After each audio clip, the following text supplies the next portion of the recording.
1 minute after 7 or 19:01 hours. And this is we are reconvening the sub-loan committee at Serra School.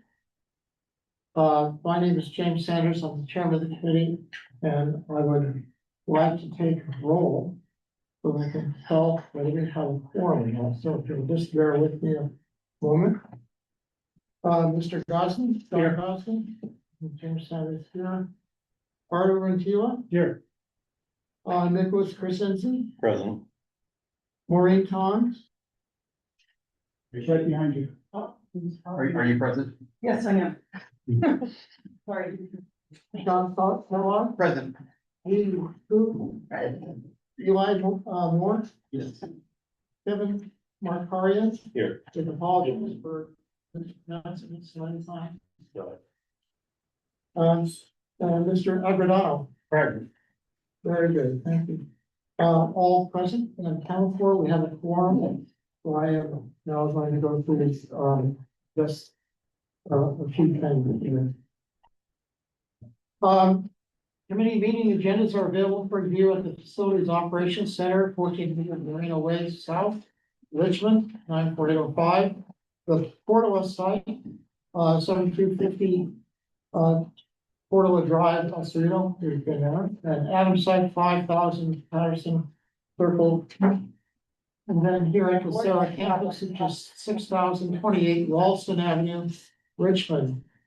And at the 711, District 711 website page, which is WCCUSD.net/departments and areas /facilities/planning-construction/7-11-committee-home. Documents are public records and will be made available for public inspection at the district office located at 1400 Marina Way South, Richmond, during regular business hours. In addition, such writings and documents may be posted on the district's website when the agenda is posted. And once again, that's the same website that I just read.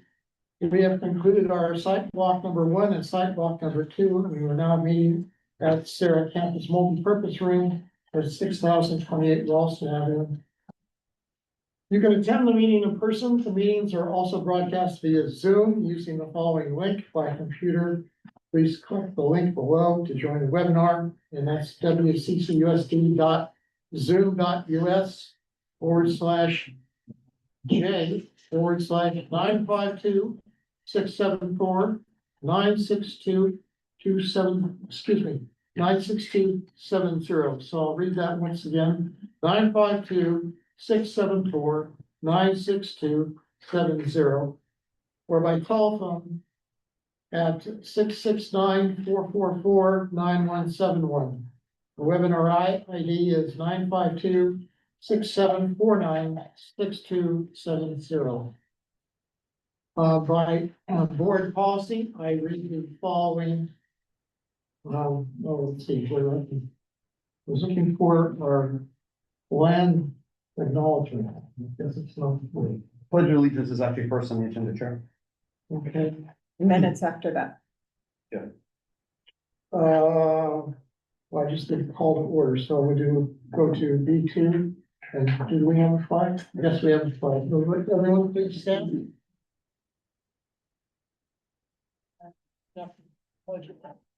I pledge allegiance to the flag of the United States of America and to the republic for which it stands, one nation, under God, indivisible, with liberty and justice for all. Thank you. The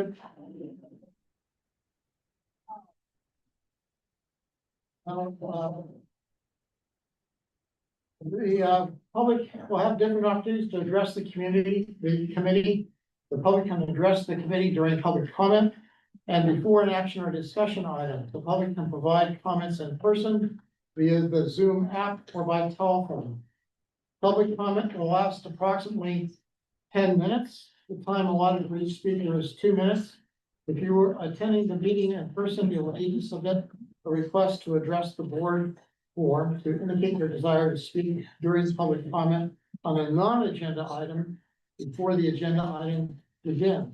If participating via Zoom, you will need to raise your hand by clicking on the appropriate icon in the Zoom app, or by pressing *9 if joining by phone.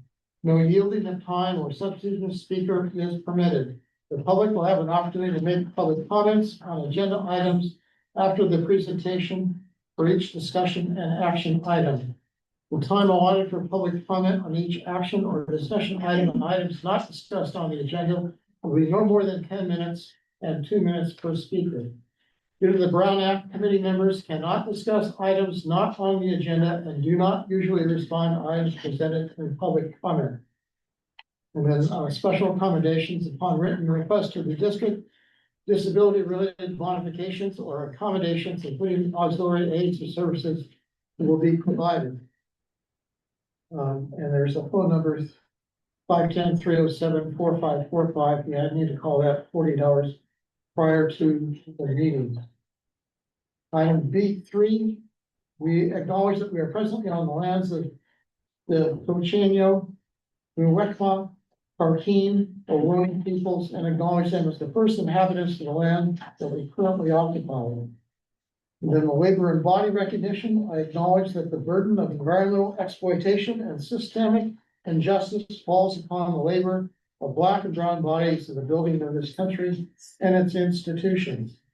I remember that Black and brown people were born and died working this land against their will for generations. I also acknowledge the continued contribution of the labor of survivors over the centuries to today of all immigrant labor, including voluntary and involuntary, trafficked, forced, and undocumented peoples in the building of what we refer to as the United States. The author is Dr. Rochelle Rogers Hard. And now we're on the approval of the agenda, and so the chair will entertain a motion to approve the agenda. I'm assuming everyone has. I move that we approve the agenda. The moved by Mr. Agudano, that you approve the agenda, Mr. Rodilla, seconds. And I can call roll, or we can do this without objection. Is there any objection? Hearing no objection, the agenda is adopted. Thank you very much. We are now on to item C1, public comment. Do we have any requests to address the meeting?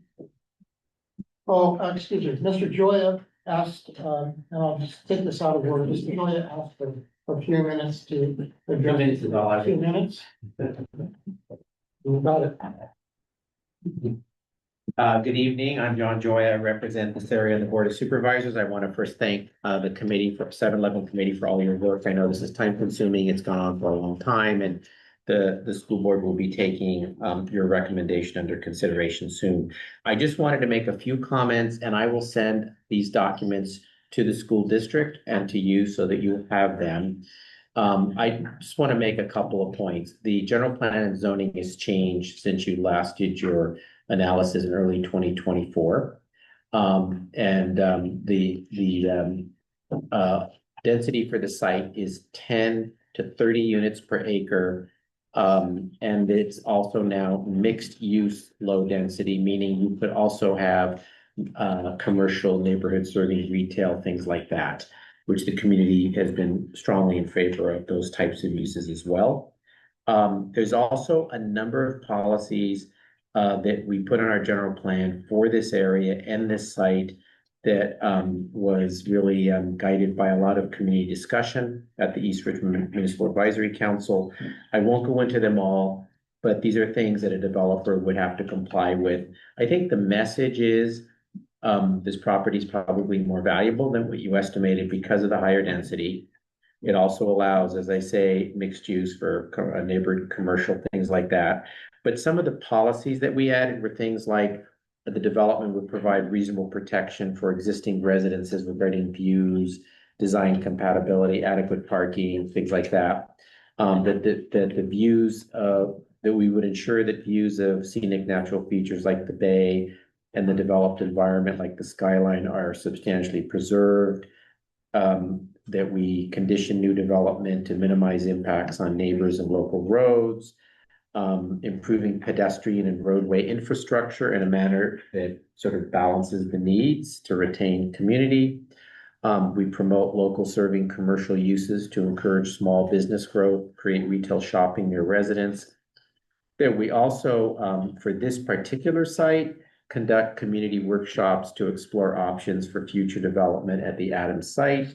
That these workshops would provide community preferences and guidance to the county through the development process. So there are things like this in here. I won't go into them all. We'll send you those policies. I know Maureen Toms, has talked already about having links to all of them. I have a summary and appreciate because Maureen worked in our planning department while this general plan was being updated. So I just wanted to put that on the record. We'll send you these documents. Just think about greater density, commercial uses being allowed, and a number of policies to encourage sort of working with the community and neighborhood compatibility, protecting views, things like that. So I will we'll send that. I just wanted to put that on the record. There, Mr. Renteria. I was wondering if you could send any and all information, or changes, including, about the Seaview property as well, since. Yes, in the Montalban Manor area, I will do that too, because there's been updates. Because I know you're going to be looking at that, and we'll send that. Who should I send it to? I'll send it. I mean, I have Liz's email, and if I get yours, I'll send it either way, or Liz, and make sure that the school district has it for this committee. Thank you. Okay, thanks. Okay, do you have any comments or public comment? So we have public comment, but they're related to specific agenda items, so they would occur prior to each site consideration, unless you would like to take them now. Let's take a look at the agenda items. Okay. All right, so we'll move on to item D1, which is to confirm the recommendations for the Adams site. And I again want to repeat, the purpose of visiting the site, in my humble opinion, was to give all the new members a feel for the sites and what their potential should be, and then we can discuss whether or not we can confirm or substitute, amend the recommendations for the site. So with respect to the Adams site, which is where we were just at, recommendation number 1 was that the 7-Eleven committee recommends that the board consider options to utilize the Adams site property consisting of approximately 5.97 usable acres or a portion thereof for workforce employee housing, which may be done without deeming the Adams site property as surplus property. That's simply in conformity with the existing laws. The district only needs to use the 7-Eleven committee process and the committee for sale of the property. If they wish to retain the property and build on it for something other than a school, then they don't need to go through this committee.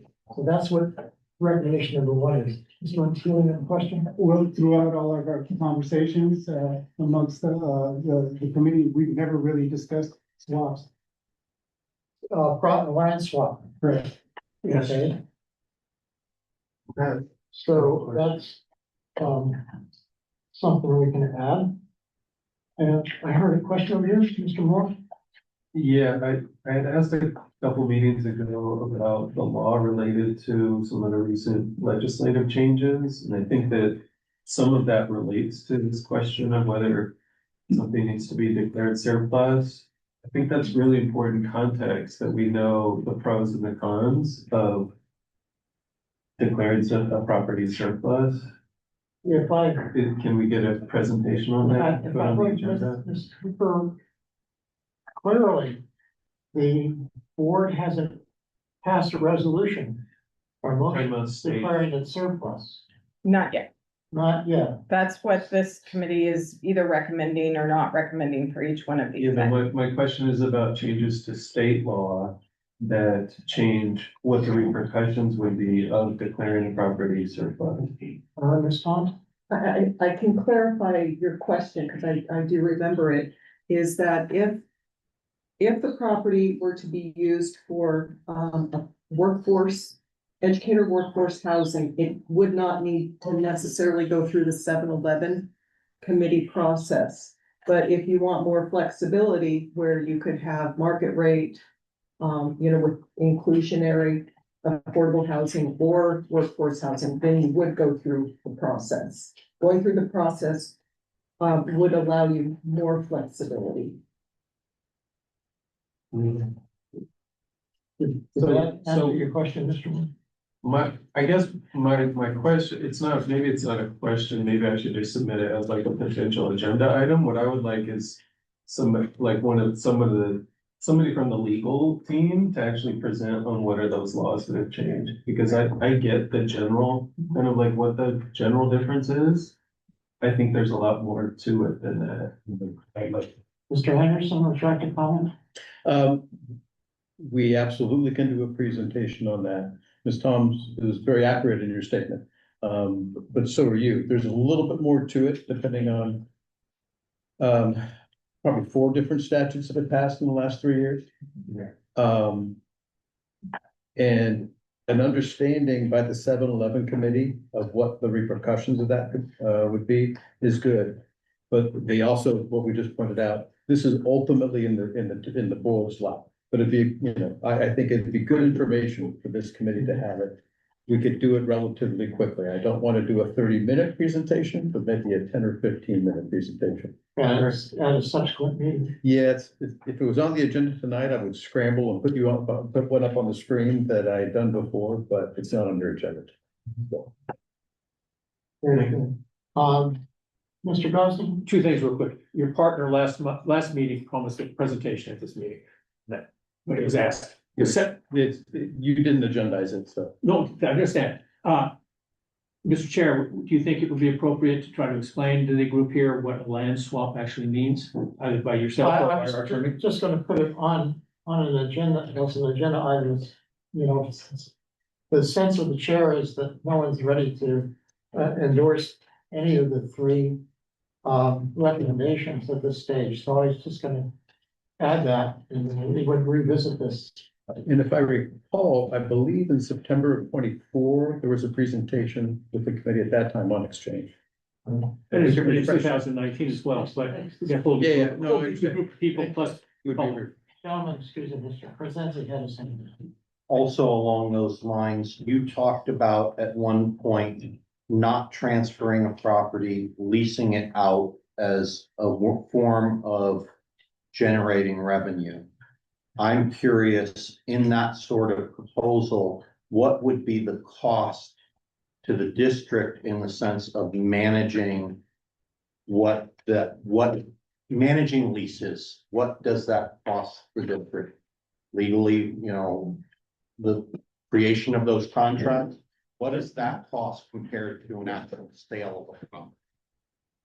Is that something you could answer, or should we have it agendized as something else? It would be a very long answer. Because it all depends on who you're leasing it to, for how long, I won't say a dozen, there are a handful of statutes the district could rely on to do something in lieu of selling the property. Now in the last 3 minutes, you've discussed presentations that would probably take 2 hours total if we were to go through them all, but we're here to serve the committee. If the committee needs some information on that, we can provide it, but it would be a lot of echoes of what's happened in the past 5 years, probably with this committee. Mr. Anfield? So we've already discussed, there's changes in zoning, state changes. We're talking about swaps. Would it make any sense to forego Adams tonight and focus on Portola? Sure. Yes, sir. Before we move on from this agenda item, however, we do have public comment waiting for comments on Adams. Just about to get there, I have a breakdown and handwritten notes. Great, Mike. So thank you, Cindy. Let me just do the following. I'd like to entertain a motion to table the recommendations on Adams. Have a presentation of these other, items. All right, so we'll, Do we have public comment on this item though? we will. Wait, You typically do public comment before a motion. Yeah. okay, thank you very much, I'll talk Um, my Can I position. add something like procedurally, Yes, sir. what is the process to get something on the agenda, to agendize? Because I did make the request last meeting and it didn't get put on the agenda, so now I'm curious, like, what do I have to do? That's my oversight, send me an email. An email to you? So we can't Or- just say it during the meeting? I try to write it down and I try to recover things, but, as we were discussing the agenda, this time I was actually, mobile in a car. And so I didn't have my notes in front of me. Yeah, no, it's fine, I'm just, hear about the future. Sincerely, send me an email. Okay. And I also sign my emails with my phone number and I respond to text messages faster than I respond to emails. So, let's, last comment, Mr. Gosney, and then I want to go to public comment. I understand. A lot of meetings, especially with the district, they had actually agendized something right before they adjourned, future agenda topics, so it's on the record on there. Okay, I think you're very nice. Shall we go on to public comments? Yes, Joanna Pace. Do I speak from here? Wherever you feel comfortable. This is where it's recording though, so if you would like to come closer, it might be better for those who are listening in Zoom land. Okay. My name is Joanna Pace. I'm here representing Open Door United Methodist Church. We're like the hole in the donut that is Adams. So we're the closest neighbor to that property. We've been there just a little longer than Adams. We were built in 1951-ish, I believe it was. Our renter is Crestmont School. We host the MAC meetings as a service to the community. And we used to host the Richmond, East Richmond Neighborhood Council before they went all virtual. And I want to point out that the site, we are well aware that the site is used for currently periodically or sporadically for law enforcement training. Adams is used for law enforcement training. So we keep an eye on Adams and we keep an eye on the trainings that happen there. We've kept an eye on Adams, including the episode where the charter school tried to get possession of the property. And we were leaders in that fight and we're proud that we've preserved it for a more community-oriented use. We thank you for your work and we urge you, the committee, to reach out to neighbors. It doesn't appear that there's a specific Adams-oriented mailing list for inviting neighbors. Some neighbors who feel they're keeping their ear to the ground only just found out about this meeting because somebody ran into somebody at Juneteenth who said you should come to this meeting. So please create an Adams-specific mailing list. And I strongly suggest you be a presence at the August 1st East Richmond Heights Arts and Music Festival. Last year, over 1,000 people came to that festival. It'll be a really good way to do outreach to neighbors and who knows, attract future buyers perhaps. So I can give you the name of the coordinator for the vendors for the East Richmond Heights Arts and Music Festival on Saturday, August 1st on Bernhardt Avenue. Thank you. All right, and next is Matt Renier. Thank you. Hey, everybody, I'm Matt, I'm a neighbor, I live right across from the Adams site. I just want to thank everyone for taking their time tonight and all this effort that's going into this. One point of order, I had a question for the legal counsel is about these same issues also applying to the other site in question. So if we're gonna have to wait to decide on Adams or talk about Adams, I think the same issues apply to the other side as well, just throwing that out there. But speaking specifically about the Adams site, been on my mind, I've been a resident for 10 years, homeowner near the site for 10 years. And it seems like it could be a much more creative solution than selling this to market developers. And I would encourage people to dig deep and really think about what we could do that would be different and more beneficial for the district than simply turning this over to a commodified developer and who does whatever they do in the county process, right?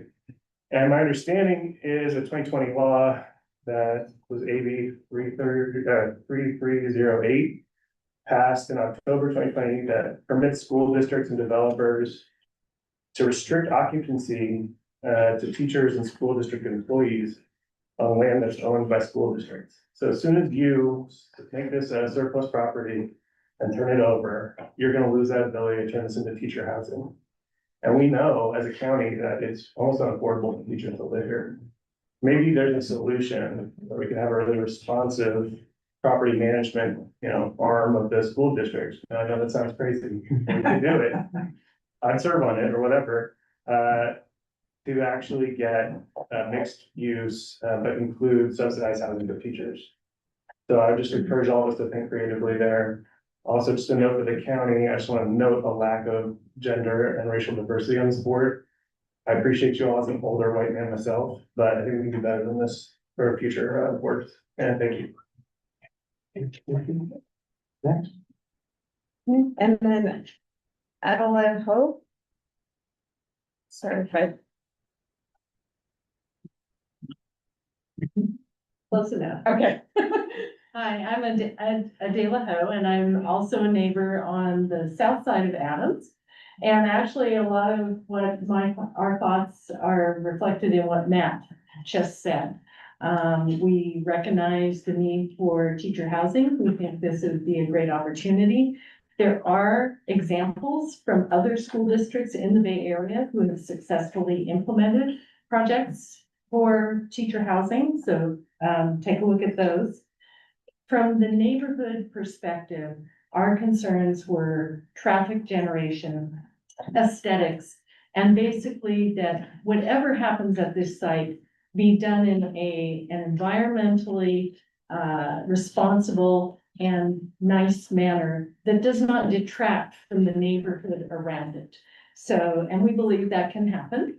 And that is why there are a lot of the changes that were implemented into the general plan that Supervisor Joya read about. We don't want to see all apartment buildings. We'd like to see some more green space. The mixed use idea was so that it could be something that would be a development that would be friendly for the entire community, that would have some services that may be needed in the community. So all these things we would like to see considered, and I am concerned about if it's declared surplus and sold on, to a developer, how much control do we as a community, does the district and we as the community have then over what happens here? Again, the goal being to make it into an amenity for the area and to benefit teachers and other school district employees as much as possible. Thank you. And Keely Ryder.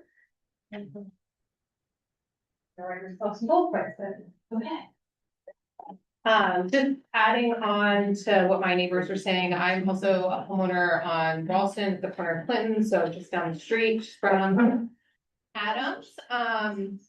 And I just would encourage this group, as we're thinking about the future of this space, to think about it again in a creative solution. I don't want to talk about what kind of housing, but how can we make this a better piece of property for the neighborhood? I have 2 small children. There is not a playground in East Richmond Heights.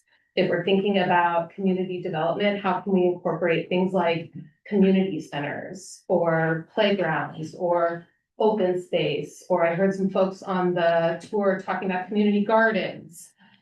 So how can we think about housing, which we definitely need, but also making the neighborhood a more walkable, rich, family-centric. We have an elementary school right up the hill. It would just be, we have Crestmont also tucked into the Adams property. It would just be really wonderful to see this property be thought of in a way to make this neighborhood more neighborhood, family, community centric.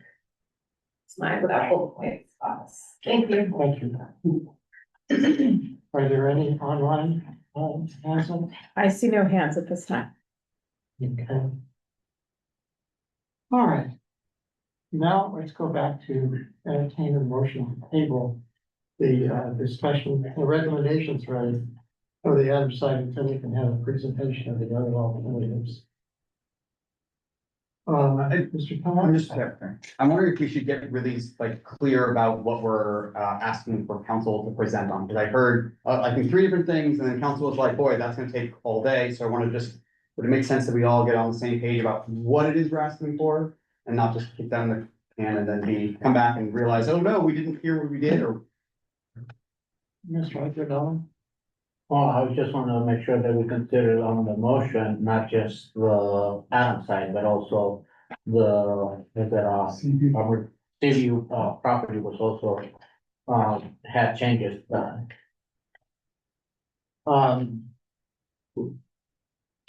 So those are the 2 sites that are within the county jurisdiction. Yes.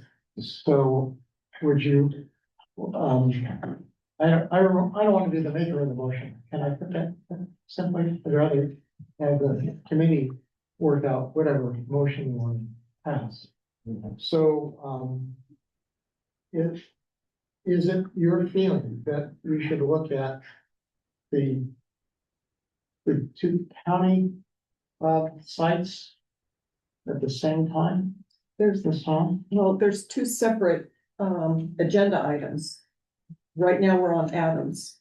We'll have an opportunity to make a motion on the other one later, but I wanted to just give kind of context of, I have worked on surplus properties for the county. And just to kind of give comfort to some of the neighbors too, is that the county has done a request for developer proposals. So you can fashion it so that the school district retains control over what is going to happen before turning it over to the county to work on entitlements. So you could do, say that you want 25% of it to be teacher workforce housing and 75% of it, or, be flexible for market rate housing. If you did something like that, the part of the project that is workforce housing could be eligible for pre-development funds, could be eligible for state affordable housing funds, whereas the other piece could be, developer financed, more developer finance. So I'd be happy to send staff some examples of requests for developer proposals, but then I would also request that when staff receives the information that Supervisor Joya sent and the previous information that I sent back in May, I don't think that that's been forwarded to the committee at large, and that would be really helpful for everybody to be sort of on the same page. That's my comments. Yes, sir. Work hard. I think it'd be appropriate for us to share any observations from, not necessarily make a determination on pitch anything at this point, but just make an observation after having gone to each site, 2 of them, about those sites and maybe some of the comments. So I think it's all right if I comment on it now, or do we just make a round? I can go around foliage. Do that. All right. So, I'll just take it as just to make things a little more interesting. I'm gonna start at the bottom of my list. So, Mr. Agadano, you're the first one. Well, out of these 2 sites, Adams and I don't like the term teacher housing, because it leaves the other workers out of the picture, like they don't matter. I'd rather consider it to be worker, school staff housing rather. And I think that these 2 sites would serve appropriate, serve by having them become staff housing. Very good. Mr. McCarty, you're next. Can I make a point of order though, for just this conversation? Can we limit the discussion to Adams first, and then we can move to Portola afterwards? That way we can get public comment for Portola and have that as part of the discussion. Your point is taken. Thank you. Mr. Gosney, I've got you on the list here. Okay, I wanted to address something he just mentioned. Can we just hold on? That's okay, I will sit here in silence. Just write it down, and I'll be right with you. Mr. Moore, you're next. And we're talking about Adams now. Just that. I mentioned this before, I live in this neighborhood, I walk around the school, it's a huge site, it's like sunken, so there's actually a lot of space before you get into people's views. I love the comment about playground, I think there's some tensions between like people not wanting traffic, but people wanting like commercial and different types of housing, but that's, for down the road. And I love the idea of the district putting out a RFP with some clear parameters of what it wants, rather than just kind of putting it up for auction to developers. I think being proactive about meeting staff housing needs is the right approach, and neighborhood needs. So that's kind of as far as I am on my thinking. Thanks. Okay, thank you. I think maybe we should take the neighborhoods. We can't hear you. Could you speak up so the little device can? Oh, okay. I think maybe we should take the neighborhood's opinion into consideration because they are going to live around this area for a very long time. If they think this area lacks some green space, some like community facilities, maybe we can like split this land into several parts, at least maybe 50% or 70% is for public use. Also, since the density of the parcel has been increased in the latest version of zoning, right? I wonder whether the public, the transportation impact of the neighborhood has been done. So to support the high density development. It's served by only one bus line and. Sorry. Let me keep going here. Mr. Kellogg? Yeah, so at the risk of being unpopular, I attended a board meeting a while back when they were discussing moving the middle schools. And, one of the things that discussed is the budget situation. And we what I heard that the members say was we need to really offload some of these unused properties and raise some funds. So when I see Adams and I see some of the notes in here about the perceived costs, like I would like to revisit that because those seem really low for what that property seems like it would be worth market value. And I think we need to look really long and hard at how, if we were to sell it for a good amount of money, how that would help the district's budget problems. So I think that needs to be a front and center priority for us. Very good. Ms. Thomas? Yeah, I'll just add that, if this site were to go for market rate housing, there is a requirement for 15% of the units to be affordable. And those affordable units could be the very minimum of educated workforce housing. But you can certainly, do more than that. So if on recommendation number 3, I think is the one where it was a mix of market rate housing and educator workforce housing, that's the direction that I think we should consider for this site. But if we're not ready to, as a group, to go there today, we can discuss it in the future. Hey, Mr. Crescenzi. Well, the observations I would make is that the district financially, workforce housing is a great idea. Everybody thinks about it. It's a great, all for it.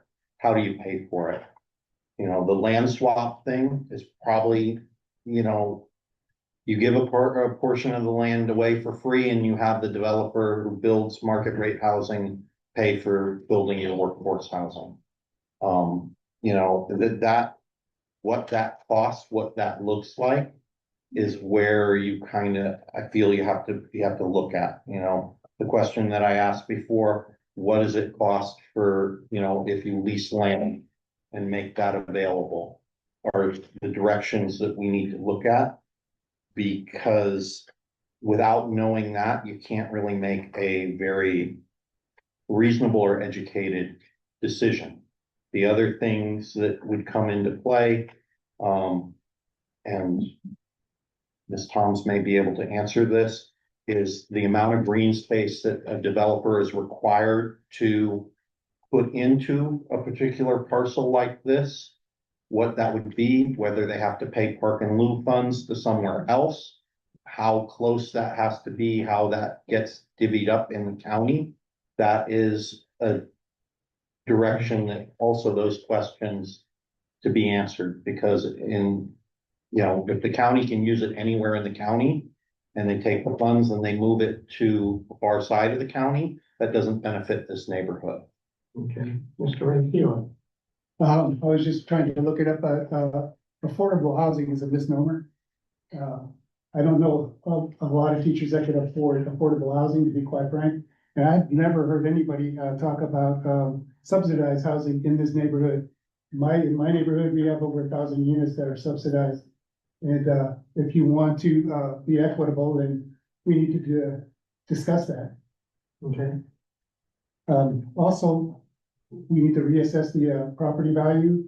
And, there's a question as to, do we reassess the property as a whole?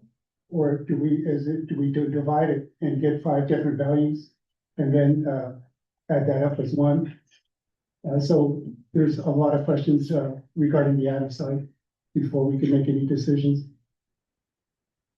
Okay, I'm just gonna make a small comment that, based on what you're talking about, the phrase that comes to mind is developer fees. When a developer comes in and there's a section of land that they're gonna build and divide up into parcels, the jurisdiction often assesses developer fees on the developer to offset the cost of other things. So, that would be one other source of income. Okay, Mr. Gosney, thank you for your patience. It's your turn. Thank you. To address what Mr. Arredondo said about don't just limit us to teacher housing. So as I mentioned before, Ms. Mejia Hoopler and I attended a symposium about at Jefferson School District in Daly City. That's where they have it written into their rules, where it's evenly split between teachers and other employees. To make sure that it is not just one group that gets the benefit of that. And with regards to height limits, I mentioned also before, directly across the street from the school on Arlington, you've got quite a number of relatively new, rebuilt, I should say, 3-story houses. Okay, ranging from $1 million to $1.2 million. I gotta feel that value of that property is based on the fact that they've got a beautiful view right now over the roof line of Adams. So you put multiple story residential units there, then all of a sudden their property values start plummeting. Then we've got lawsuits we deal with, and that's more legal fees that we're paying for to defend that stuff, as we have had to do numerous times on the rebuilding of schools. El Cerrito High School, Pinole Valley High School, Castro/Coromastu, that cost us gazillions of dollars in legal fees to become to win on that. The idea of selling the property now, because we need the money, because we got teacher salaries to pay for, we got benefits to pay for, we got more consultants to pay for. You gotta keep in mind that the proceeds from any sale goes towards facilities for capital improvement projects and maintenance, not into the general fund. Okay, with the number of affordable housing. If we go with the maximum number that Supervisor Joy was talking about, it's at 30 per acre. As we're talking in the neighborhood of 180, 175 probably units on there. So you're only talking about 25 units that would be deemed as affordable, required if you went with the 15%. That's not a whole lot in the grand scheme of things. And as Mr. Mantilla pointed out, what is affordable? Because I mean, people across the street at $1.2 million, their idea of affordable is only $1 million.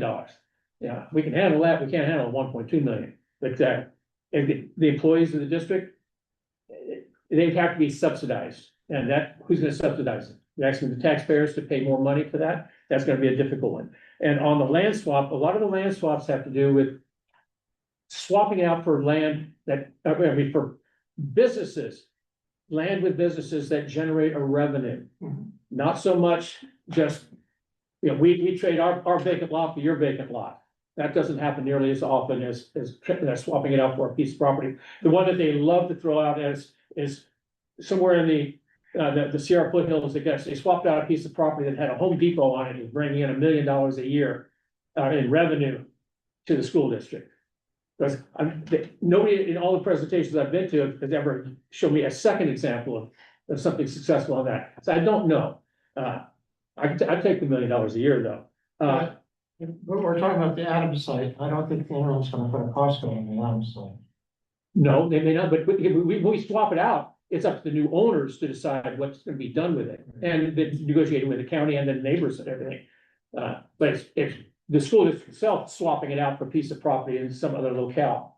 And I've got to agree with Mr. Rentila on, we really need to reassess the value of these properties, all 4 of them, for that matter, but Adams in particular, because this is one that can be very valuable. If the Portola site is even more valuable. But I believe that the numbers we were looking at are not as accurate as they need to be. Okay, thank you. Mr. McCarty. I was skipped, so I'll just pause with my hand, so. Okay. Okay, so I'll just go ahead and finish my observations then. Sure. So I just did some quick math and, so a couple things. Originally, it was zoned for only 36 units, which is absurd because if you look at the parcel map, it had 80 lots on it at one point, which means at one point it had 80 houses on it, possibly. And so the fact that the upzoning is, so if the neighbors get upset about 80 even, I would be surprised because that was the original density.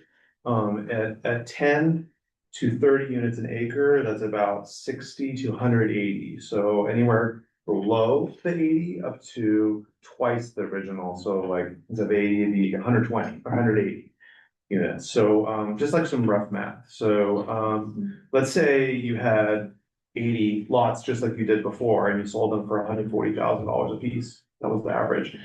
That'd be 11.2 million. That's twice as much as the original assessment. Like, and these are the numbers like we need to look at or understand, because it's gonna cost probably half of that to tear the existing facility down. And the land, if you sold the land for 6 and it costs 6 to tear down the school, it's worth 0. So we're getting $0 for it then. So I would encourage everybody to think of, well, if the county has gone and upzoned it to a certain density, then that allows for more economic value out of it, which would then offset or help pay for workforce housing. Because the reason why Berkeley just built it, and I worked on that project, is because there was bond passed. And as we all know, a lot of bonds did not pass this go around in the election because people don't have a really big appetite for taxes. So the only way to pay for teacher workforce housing is going to be, having to allocate some of the money from the sales to, obviously do that. So I'd like some economic analysis of that, like what's the cost of tearing down the current facility? And then this kind of all or nothing approach, like you only gonna sell to market rate developers. No, maybe you portion a piece of this for workforce housing, part of it, and then the rest of it could be, and that could stay, not be surplus, and the rest of it could be sold. Because the other point I'm gonna make is, one of my music teacher just left the district because they felt like the district wasn't doing their part to support the music program, and we're losing teachers, we're bleeding them. I started my teacher workforce housing project. People were concerned about height, and I told a story about how my kids started middle school without 2 teachers that year because one had died from COVID, one had retired. And they couldn't fill those positions. The principal was filling in that position. And I told this story when people were complaining about the height blocking their shot, 2 hours in the summer, it was blocking their garden. And then I had people kind of come in and say, you know what, maybe adding another story is not such a bad thing if 20 families don't have to commute 2 hours to come teach in our district. So I think we need to look at height, we need to look at density. The reality is it's not going to be Home Depot because the county zoning is for residential mixed use, which means a small little retail place and like mostly residential. So the idea of swapping it is kind of irrelevant because it wouldn't be for something large and commercial unless, it were maybe like a a charter school, which is not gonna be a charter school clearly, so. Those are my points. Okay, thank you. And we're getting pressed for time. I've got 10 minutes of meeting time left. Sorry. And that's all right. So I have one question from the super. Kennedy was demolished. Correct? Well, Can we- two buildings were. 2 buildings were. Can we get the numbers of the bid to demolish Kennedy's building and compare it with the square footage, usable building space of the existing structures on Adams? And that way come to some sort of educated estimate of what the demolition costs might be? We can, this site is a little bit more complicated with how the building interacts with the hillside. So it wouldn't be an apples for apples comparison. It's also a different type of structural system, but we can look at that, and bring that forward to the committee. Thank you. We do have public comment waiting for our next agenda item, so I would like to make sure that we're able to get that in. I just need one point so we can table this. Question. Yeah. I think there have been some great ideas shared just in this like short discussion that we've had. And my question is, what's the process for putting those together into some kind of more detailed proposal / recommendation? Because right now these recommendations are so general and high level that they're really not that helpful. And I think the point is there's already a lot of great thinking in the room about how our recommendations could be much more compelling, much more interesting, and much more detailed. I don't want to get lost in like the Brown Act procedures, such that we actually never really come up with any good plans. Partial answer. In the earlier iteration of the committee, I did what in computer science we call the bubble sort. But anyway, the binary comparison of the various ideas, and the housing idea was the one that floated to the top. So that's kind of how we ended up with these 3 recommendations. Mr. Infield? I just want to know if we sell the property, or if we recommend that the property is sold, is that property marketed globally or nationally, or is it just, how is it marketed? I'd like to point the answer to that to the next meeting. Yeah, okay, that's fine. Thank you. All right. I just need one motion to table and we can get off this topic. You have your choice. Mr. Agredano. I'm wishing that we table Adams for the next meeting. And I say, It's been moved by Mr. Agredano and seconded by Mr. Kellogg that we table the discussion of Adams for the next meeting. Are there any objections? Hearing none. Motion is adopted unanimously. Moving on to D2. We have comments on D2. The Portola site.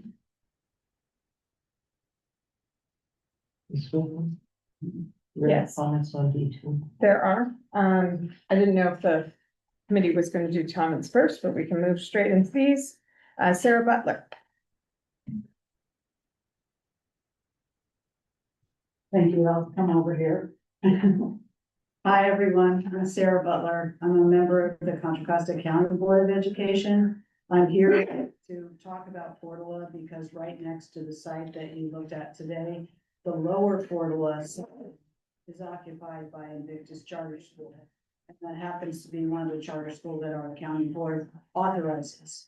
Although we authorize them, we don't determine where they're located. They just, I'm here to talk about the fact we do have a 3-year agreement with West Contra Costa. It's called the Facilities Use Agreement. They're 1 year into it, so there's 2 years left on it. And I'm not to step on anyone's toes, just to bring up, if you're considering the long-term use of that property, I just want to make sure you knew that adjacent to it, the charter school, that isn't a long-term situation. It depends on many factors that the school district has to consider, but I just wanted to say that. And then also, by the way, I'm speaking as an individual, not here representing my entire county board. And then also just wanted to say, in my opinion, I think it would be great if you consider education workforce housing for at least some of one or more of the properties, because there is such a need for educator housing. Thank you. Any other comments? And Don?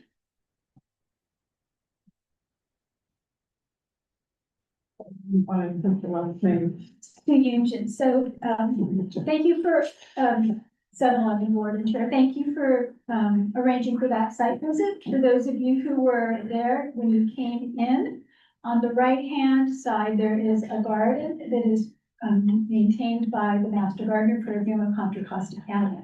I'm the coordinator, and I wanted to just tell you a little bit about our program and some of the community partners and what we have planned for this year. I also have a couple of handouts if people, if I'm allowed to leave them, I don't know, and you're welcome to them. So the University of California Master Gardener Program is one of a network of 53 Master Gardener programs across the state. It's a statewide program, and the Master Gardener Program itself is actually a national program.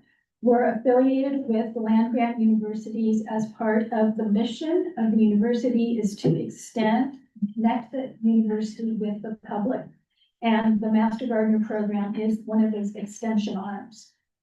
Our mission is to extend UC's research-based knowledge and information on home horticulture, pest management, and sustainable landscape practices to the residents of California.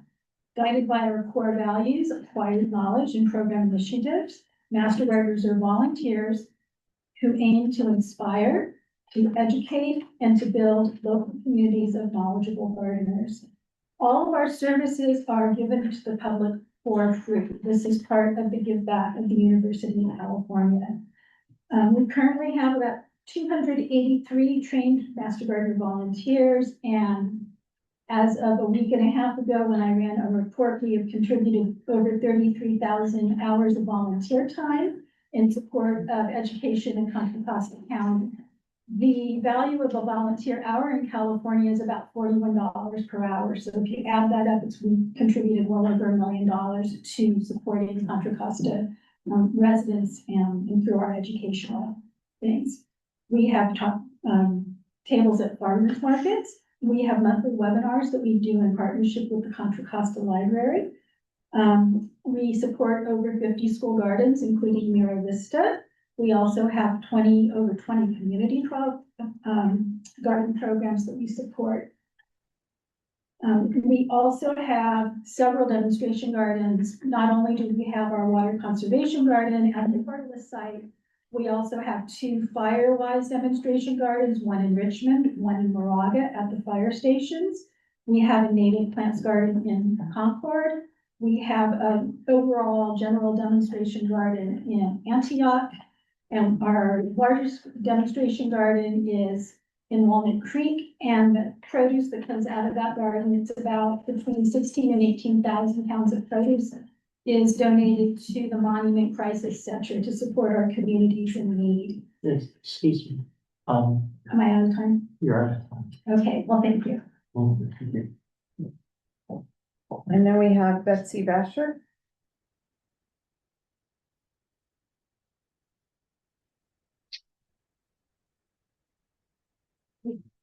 I'm Becky Baffler.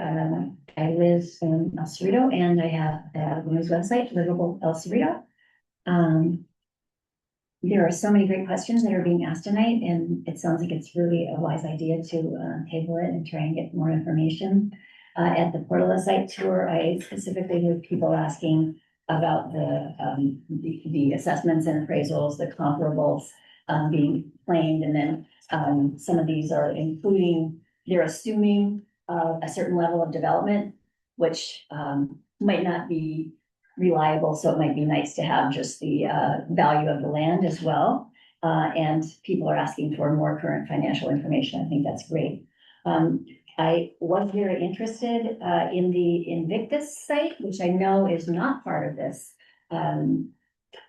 your deliberations right now. I'm curious about, why that is. And, also curious about, a remark was made there that someone repeated to me that there is a contract to sell, that land, which, Sarah Butler just discussed and said there is an agreement for, to Invictus, closing in 2028. So, I just wanted to, ask the committee for any information that you can give about that site. You may be aware of the really hot controversy in El Cerrito about the library. And the latest vote was turned down for a library at the Plaza Station, but one of the sites that has been discussed is that Invictus site. So obviously there would be a long way to go on that, but I just wanted to ask for any information that might be available about it.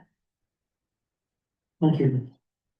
And then I we, saw one comment on the screen. yes, we have one question that was brought forward in the electronically. And if these properties are sold, can it be a condition of the sale that some of the funds go directly to schools in the neighborhood?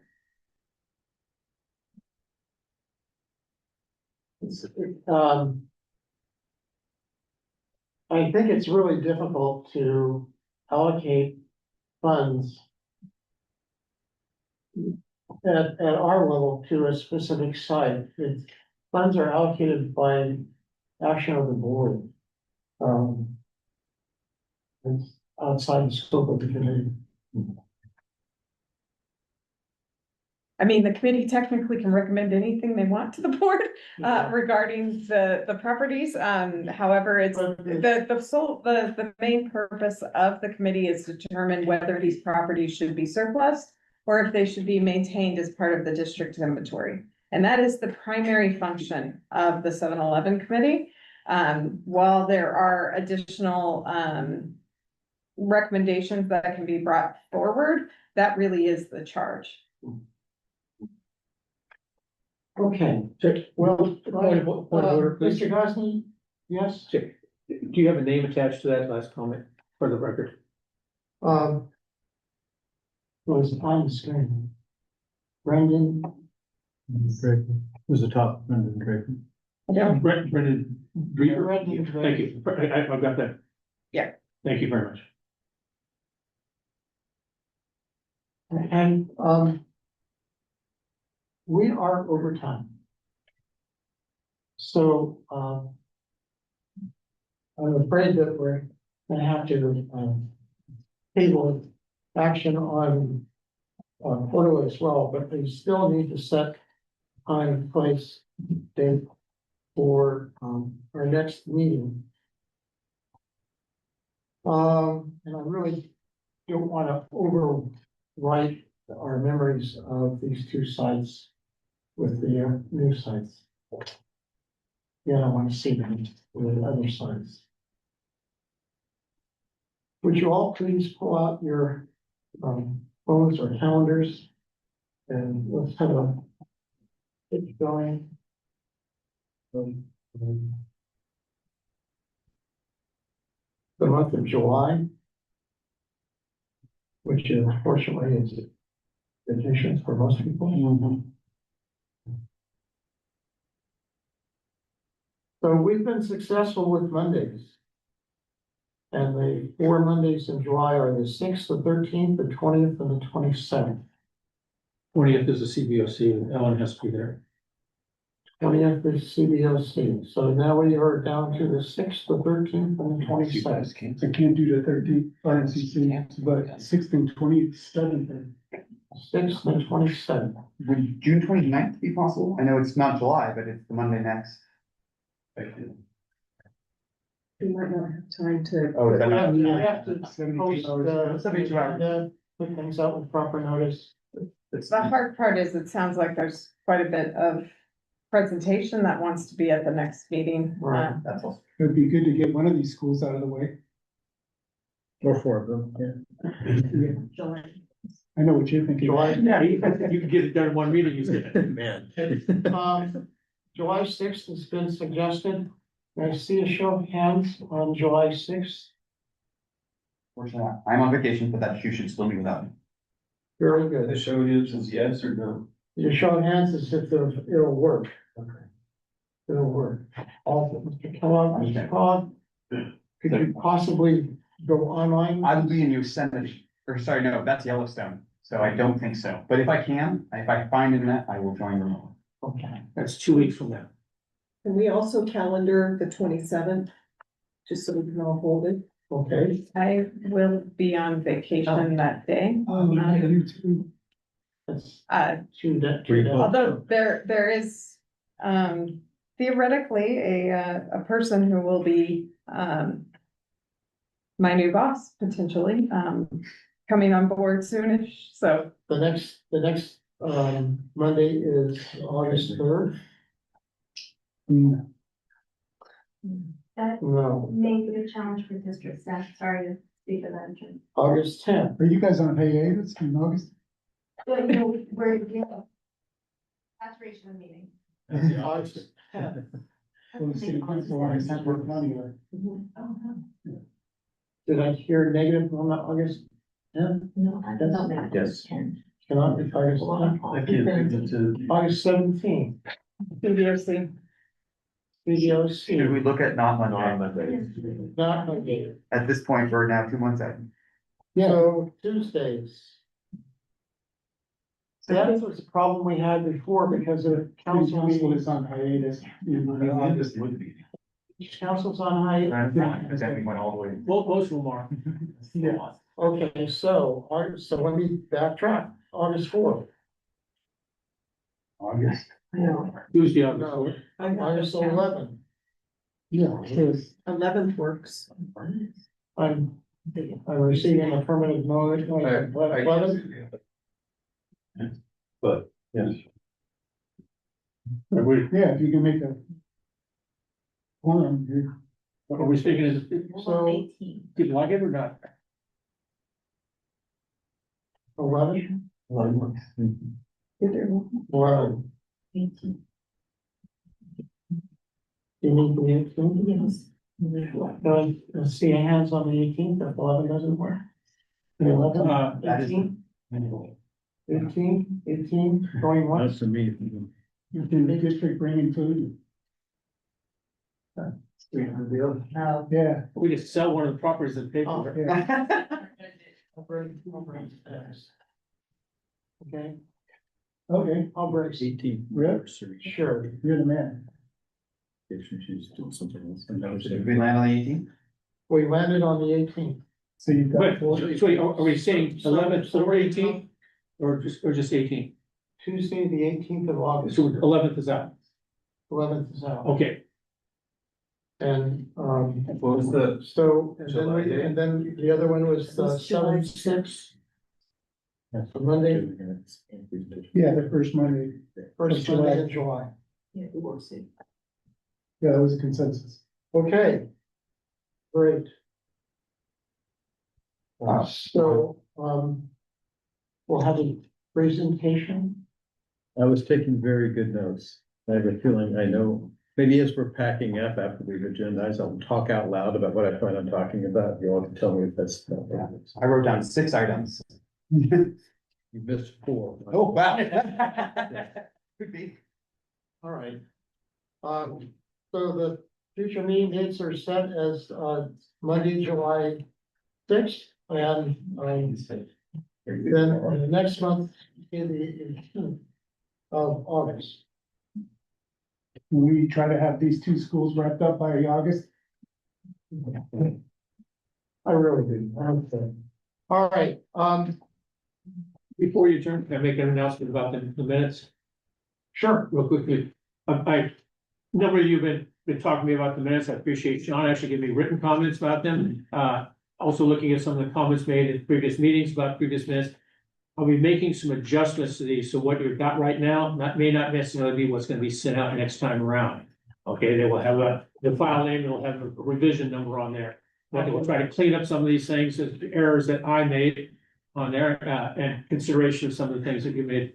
And I posted a status report on the table over there where we stand on minutes. I keep working on more and more minutes.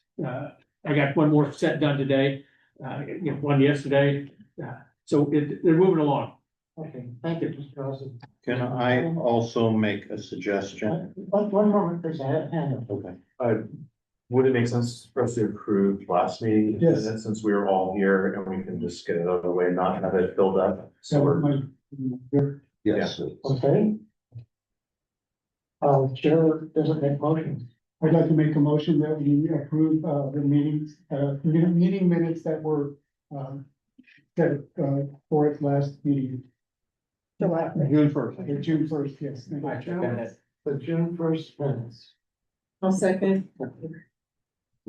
Motion is to approve the June first minutes, made by Mr. Hewell, seconded by Ms. Thompson. Any Is there public any comment? objection? Public Is there any comment? comment? Not prepared to raise an objection. There are things I don't like about these minutes. I would love to take more time to revise them, but They can be revised at any time. fair enough. Got it. I see no hands at this time.